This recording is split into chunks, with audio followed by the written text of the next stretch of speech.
ఇవన్నీ రాష్ట్రానికి రావాల్సిన ఆదాయాలు. రాష్ట్రానికి రావడం లేదు.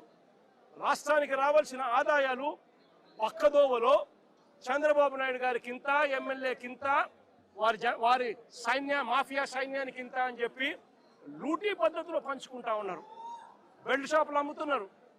ప్రతి గ్రామంలోనూ 1 కాదు, 2 కాదు, 3, 4, 5, 6, 10 బెల్ట్ షాపులు ఉన్నాయి. ప్రతి గ్రామంలోనూ కూడా ఆక్షన్ వాడి అమ్ముతా ఉన్నారు. ఏ బెల్ట్ షాపులో ఎంఆర్పి రేటుకి అమ్ముతున్నారండి?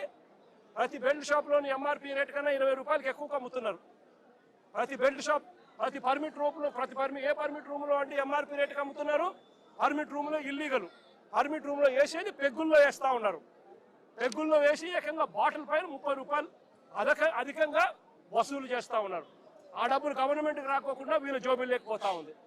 దీంతోనే సరిపోదు అన్నట్టుగా ఏకంగా ప్రతి 5 బాటిళ్లకు 1 బాటిల్ ఏకంగా వీళ్ళంతటికి వీళ్ళే కుటీర పరిశ్రమ పెట్టి చీప్ లిక్కర్ వీళ్ళే తయారు చేసి కల్తీ లిక్కరు ఏకంగా ప్రతి 5 బాటిల్లో 1 బాటిల్ ఈరోజు అమ్ముతా ఉన్నారు. ఈ రోజుకి కల్తీ లిక్కర్ తాగి పిల్లలు, చదువుకున్న పిల్లలు, ఇంజనీరింగ్ చదువుకొని బయటకు ఏదో ఊర్లోకి ఏదో సెలవుల కోసం వస్తే 4 పిల్లలు చనిపోయే ఘటనలు ఈ మధ్య కాలంలో మనం చూసినాం. కల్తీ లిక్కర్ తాగి, వీళ్ళ షాపుల్లోనే వీళ్ళు తయారు చేసిన ఈ ఇల్లీగల్ కల్తీ లిక్కర్ తాగి ప్రతి 5 బాటిళ్లకు 1 బాటిల్ కల్తీ లిక్కర్ చేస్తా ఉన్నది ఎవరు అని అంటే సాక్ష్య ఆధారాలతో సహా వీళ్ళ మనుషులు దొరుకుతారు. ఆ కల్తీ మద్యం కుటీర పరిశ్రమతో ఎవరంటే దొరికింది? జయచంద్రారెడ్డి అని తంబలపల్లెలో చంద్రబాబు నాయుడు తరపున తెలుగుదేశం పార్టీకి కంటెస్ట్ చేసిన క్యాండిడేట్ ఆయన తయారు చేస్తూ ఏకంగా ఎక్సైజ్ డిపార్ట్మెంట్కు దొరికితే లావాదేవీల్లో వాళ్లకు ఎక్సైజ్ డిపార్ట్మెంట్కు మధ్య లావాదేవీల్లో తేడాలు వచ్చి ఆ ఘటన బయటపడి దొరికితే దాంట్లో తెలుగుదేశం పార్టీ హయాం రాక్షస పాలన జరుగుతూ ఉంది. 18 నెలలుగా చంద్రబాబు నాయుడు గారే పాలన చేస్తూ ఉన్నాడు. ఇటువంటి రాక్షస పాలనలో ఎవడైనా మా పార్టీకి సంబంధించిన జోగి రమేష్ లాంటి వ్యక్తి ఎవరైనా వాళ్ళు లిక్కర్ నడుపుతారా? ఆలోచన చేయమని అడుగుతా ఉన్నాం.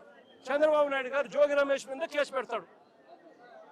ఈయన ఇల్లీగల్ లిక్కర్ తయారు చేసి చంద్రబాబు నాయుడు గారు బెల్ట్ షాపుల్లో ఈయన సప్లై చేస్తున్నాడట.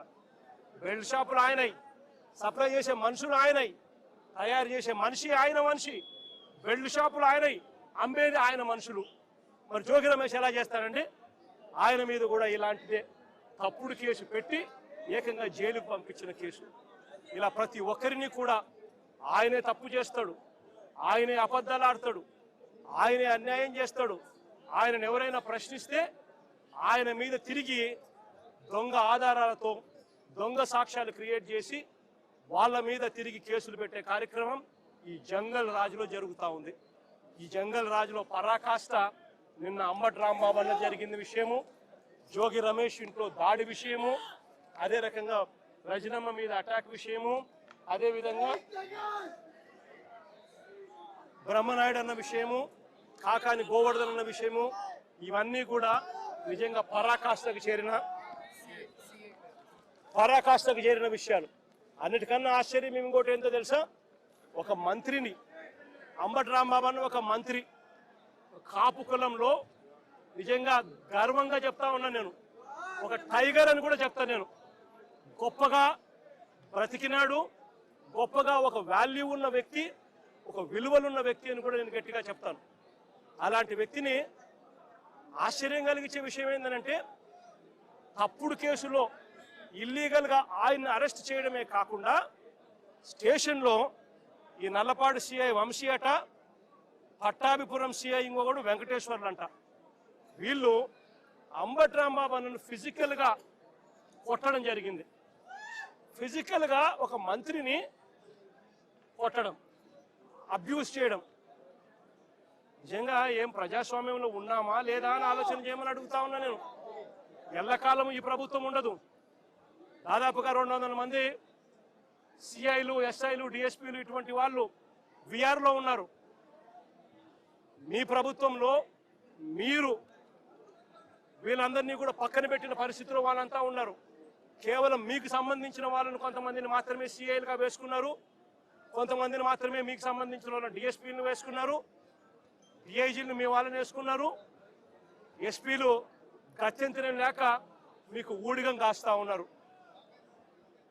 బీహార్లో ఏం జరుగుతా ఉందో నాకు తెలియదు, కానీ ఇక్కడ జంగల్ రాజును మీరు సృష్టించి నడిపిస్తా ఉన్నారు. కానీ నేను అందరికీ కూడా ఒకటే చెప్తా ఉన్నా, ఎల్లకాలం ఇదే మాదిరిగానే జరగదు. 2 ఏళ్ళు కన్ను మూసుకుంటే అయిపోయింది, మరో 3 ఏళ్ళు కూడా కన్ను మూసుకుని కన్ను తెరిచేసరికి మరో 3 ఏళ్ళు కూడా అయిపోతుంది. ఆ తర్వాత వచ్చేది మాత్రం మా ప్రభుత్వం అని చెప్పి కూడా ప్రతి ఒక్కరికి కూడా ఈ సందర్భంగా కూడా చెప్తా ఉన్నా.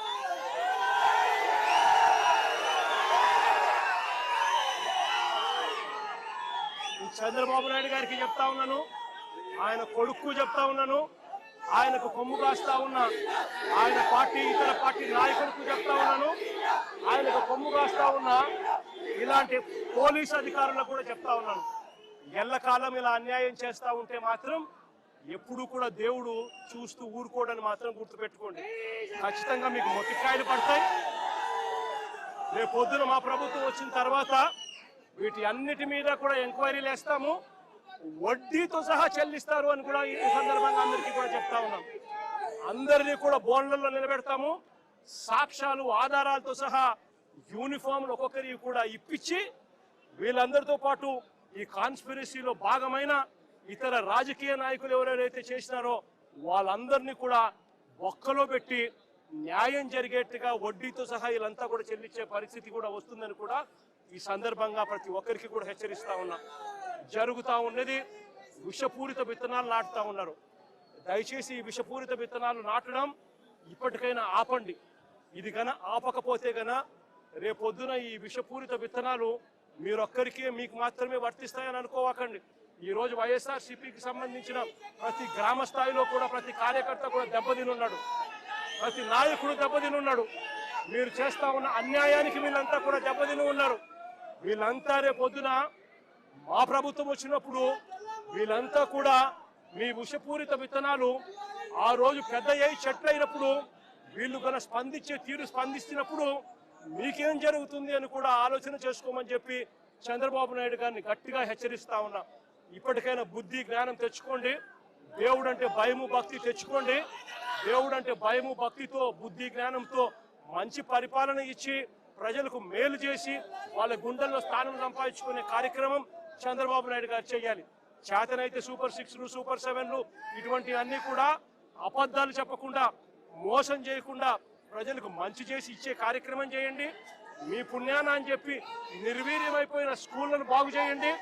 ఫీజు రీయింబర్స్మెంట్ బకాయిలు 8 క్వార్టర్లు పిల్లలకి ఇంతవరకు ఇలా పిల్లలు చదువులు మానేస్తా ఉన్నారు. వాళ్ళ పరిస్థితి గమనించి వాళ్ళ చదువులను ఆదుకునే కార్యక్రమం చేయండి. ఆరోగ్యశ్రీ హాస్పిటల్స్ మూసేస్తా ఉన్నారు. పేదవాడికి వైద్యం అందని పరిస్థితిలో పేదవాడు ఉన్నాడు. ఆ ఆరోగ్యశ్రీ నెట్వర్క్ హాస్పిటల్కి ఇవ్వాల్సిన బకాయిలు క్లియర్ చేసి ఆ నెట్వర్క్ హాస్పిటల్ నిలబెట్టి మళ్ళా పేదవాడికి ఉచితంగా వైద్యం అందించే కార్యక్రమం చేయండి. చేతనైతే ఆ 17 మెడికల్ కాలేజీలు మీ స్కాముల కోసం అమ్మకుండా ఆ 17 మెడికల్ కాలేజీలు పూర్తి చేసి పేదవాడికి మధ్యతరగతి వాళ్లకు ప్రజలకు మంచి చేసే కార్యక్రమం చేయండి. చేతనైతే రైతులకు గిట్టుబాటు ధరలు కల్పించే కార్యక్రమం చేయండి.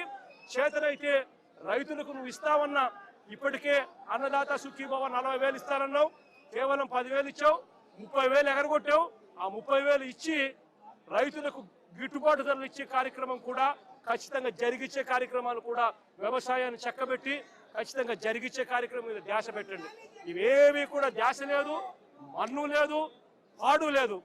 చేసేదంతా కూడా అవన్నీ కూడా ఎట్లాగూ నిర్వీర్యం కాబట్టి ఈయన చేసేటివన్నీ కూడా అబద్ధాలు మోసాలే కాబట్టి చేసేదంతా ఇంకా ఏమిటి, ఎవరైనా ప్రశ్నిస్తే ప్రశ్నించిన వారి గొంతులు పట్టుకొని నలపడమే ఈయన చేసే పని.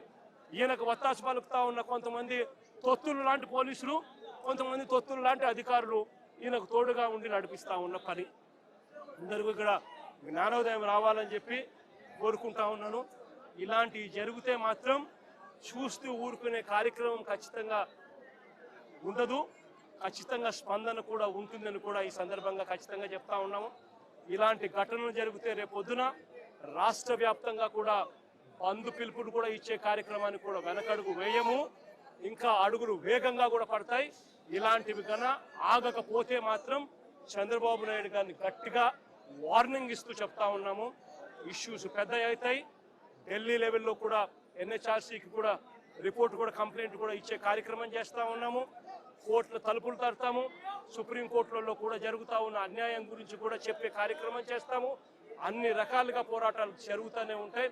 వైఎస్ఆర్సీపీకి సంబంధించిన ప్రతి కార్యకర్త చంద్రబాబు నాయుడు గారు ఈ మాదిరిగా చేస్తే భయపడతారు అని చంద్రబాబు నాయుడు అనుకుంటే చంద్రబాబు నాయుడు గారు మూర్ఖుడు అని చెప్తా ఉన్నాను.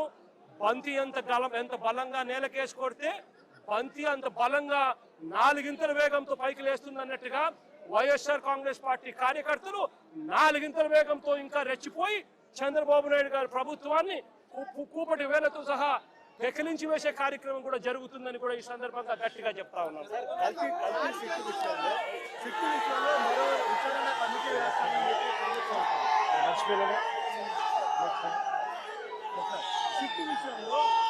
సుప్రీంకోర్టు ఇచ్చిన కల్తీ సిట్టు విషయంలో మరో కమిటీ కూడా వేస్తామని చెప్పి చంద్రబాబు నాయుడు గారు అనే వ్యక్తి ఎలాంటి దుర్మార్గుడు, ఎలాంటి రాక్షసుడు అని అంటే తాను అబద్ధం చెప్పాడు అని, మోసం చేశాడు అని ప్రజలకంతా తెలిసిపోయింది. సిబిఐ స్వయంగా ఛార్జ్ షీట్లో వాళ్ళు వేసిన సిబిఐ వేసిన ఛార్జ్ షీటే అది చెప్తుంది. ఎటువంటి ఛార్జ్ షీట్లో వీళ్ళు ఎవరి పేర్లు పెట్టకపోవడము, ఎవరిని అరెస్ట్ చేయకపోవడము, అదే మాదిరిగానే NDDB రిపోర్ట్లు, NDRI రిపోర్ట్లు కూడా చంద్రబాబు నాయుడు గారు అనే వ్యక్తి చెప్పింది తప్పుడు ప్రచారము, తప్పులు అని చెప్పి కూడా ఏకంగా రిపోర్ట్లు కూడా వాళ్ళు ఇచ్చి ఆ రిపోర్ట్లు కూడా ఏకంగా సిబిఐ ఛార్జ్ షీట్లో కూడా పెట్టిన నేపథ్యంలో చంద్రబాబు నాయుడు గారు చేసిన తప్పులు రాష్ట్ర ప్రజలందరికీ కూడా తెలిసిపోయిన నేపథ్యంలో చంద్రబాబు నాయుడు గారు గోబెల్స్ ప్రచారంలో భాగంగా అబద్ధాలకు పదును పెడుతూ ఏకంగా ఇప్పుడు ఆయన ఇంకొక కమిటీ వేస్తారట. రాష్ట్ర ప్రభుత్వం ఇంకొక కమిటీ వేసి సిబిఐ చెప్పింది తప్పు, NDDB రిపోర్ట్ ఇచ్చింది తప్పు, NDRI ఇచ్చింది తప్పు, కానీ చంద్రబాబు నాయుడు వేసే ఆయన కమిటీ రిపోర్ట్ మాత్రం అదే మాదిరిగా చెప్పాలి అని చెప్తూ ఆయనకు కావలసిన విధంగా ఇంకొక రిపోర్ట్ వేసుకొని రాష్ట్ర ప్రజల మీద దాన్ని కూడా రుద్దే ప్రయత్నం కూడా చేస్తూ ఉన్నాడనంటే ఇంతకన్నా దిగజారిపోయిన రాజకీయ నాయకుడు ప్రపంచ చరిత్రలో ఎత్తినా కూడా ఎక్కడా కూడా కనిపించడు అని సందర్భంగా చెప్తాను.